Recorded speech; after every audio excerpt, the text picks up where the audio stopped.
Well, let me start first off. You've had a very, very busy schedule there. Uh, you've been on Sky News. You've been all over with businesses.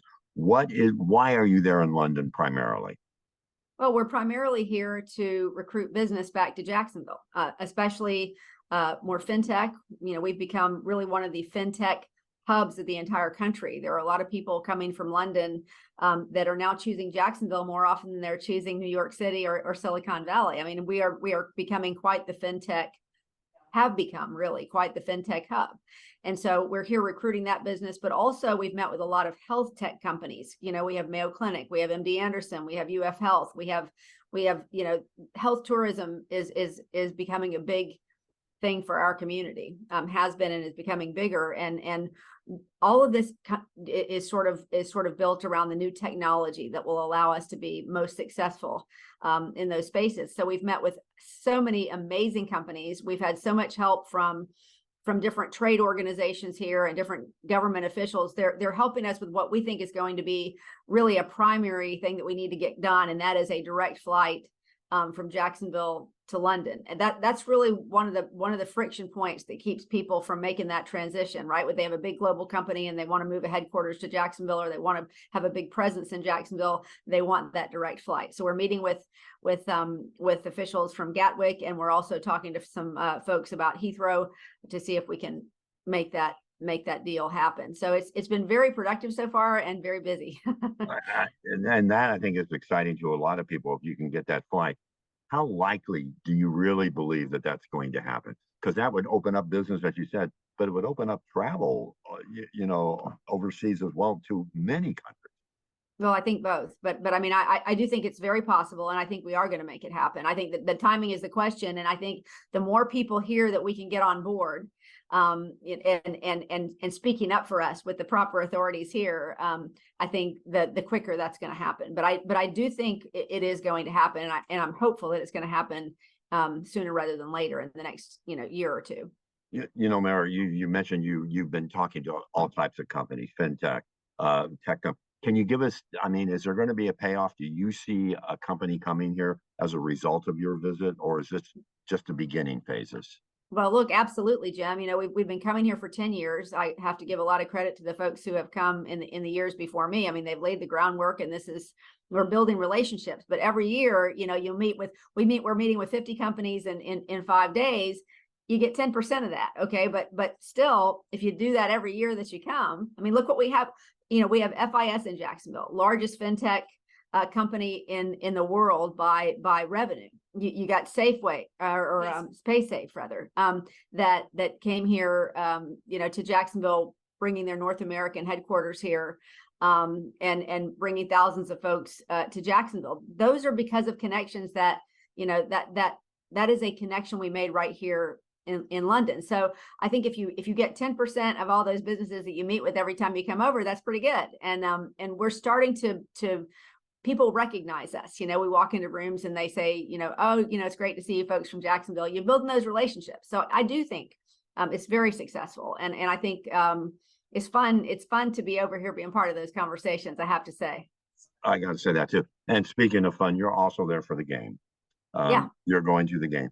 What's it like over there right now? What is the feeling, or have you even had a chance to start rooting for the Jags? No, I mean, when I tell you that our schedule's been jam-packed every day, we have not gotten, I literally, the only way that we've been able to get through each day, all of us, I think, is by taking it a bite at a time, because you want to make sure you're very prepared for every meeting that you walk into. And so you want to know, everything you can about the people you're meeting with and what you're going to be discussing. And so really it's a day at a time sort of thing here.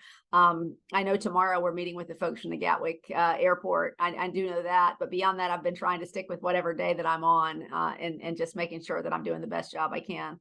Oh, I understand. I guess because people are going to start arriving from Jacksonville for the game soon. And that's what I was wondering. What do you want to tell them? I mean, what's the weather like? What can they expect? Well, I got to tell you, everybody that we see says we brought the sunshine with us. They said, the forecast was for rain all week and you guys come in and it's been, 65, 70 degrees and sunny every single day you've been here. And I'm like, well, that's how we roll from Jacksonville. We come in and we bring the sunshine with us. But if you want it year round, you got to come to where we live. Right. But no, it's been wonderful. And obviously I'm excited about seeing folks come in for the game. I'm excited about seeing Wembley Stadium and watching the Jaguars play, and hoping for a W. Now I'm going to bring you back over here. The budget Sure. passed last night. We did get your reaction on that from your statement. Is there anything that surprised you, and is there anything you may possibly veto as far as you can tell so far?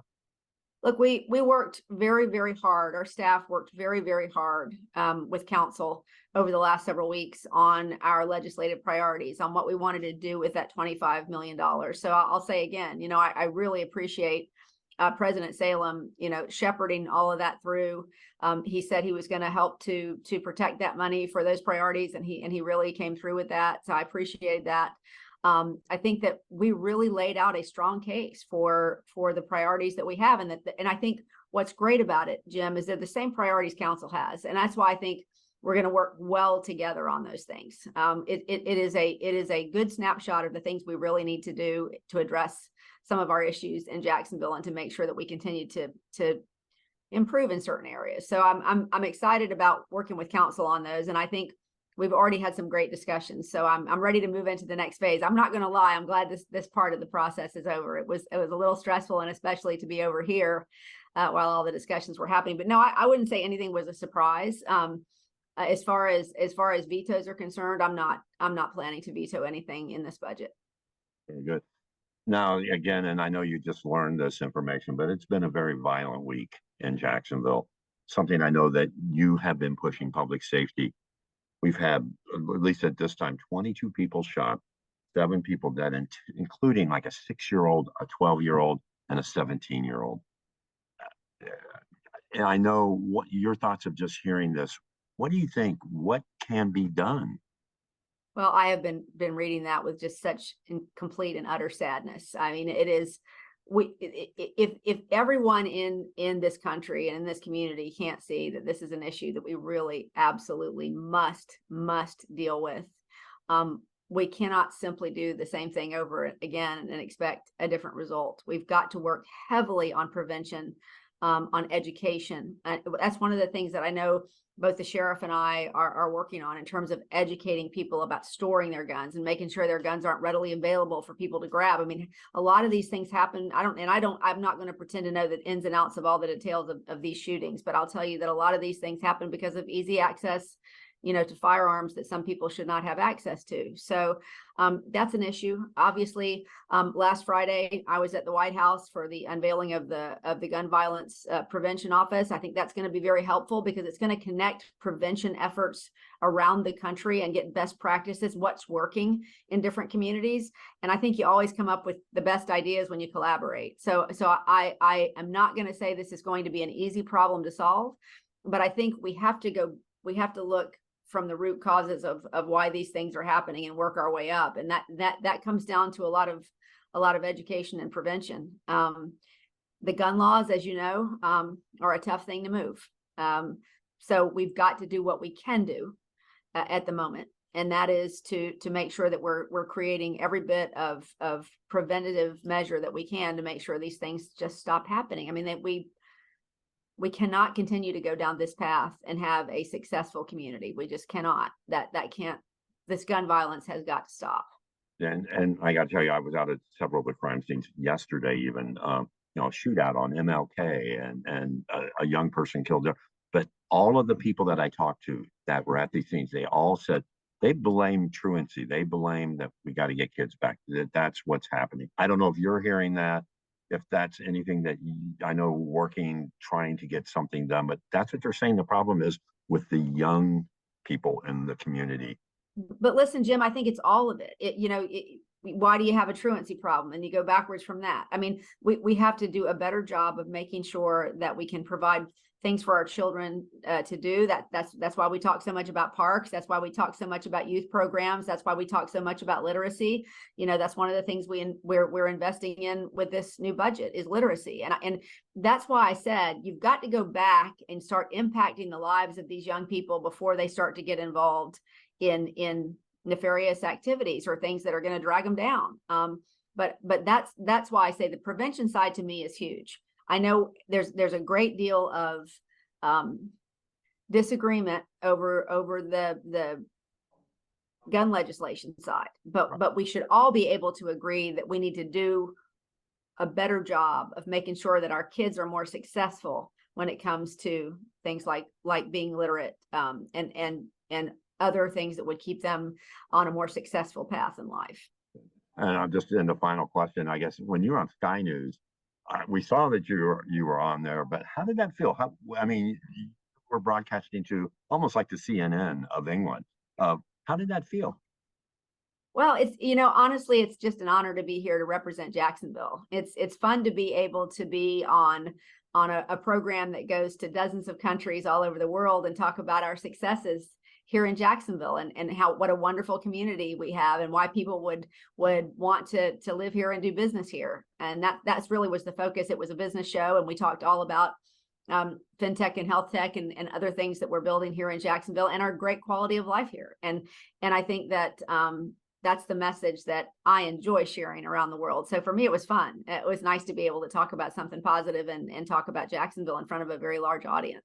And I know you're busy, so I'm going to let you go. Did you get to see the King and Queen yet? Did they? Well, I have not seen the King. Now I have seen a number of people who are close to the King, but I have not seen the King. I have seen not much besides the inside of a lot of boardrooms, to be honest with you, so far. But we will hopefully get to do that at some point. Very good, Mayor. Thank you. I get some rest because I know you're busy. And thanks, Jim. when are you I coming? Appreciate you. When you come back?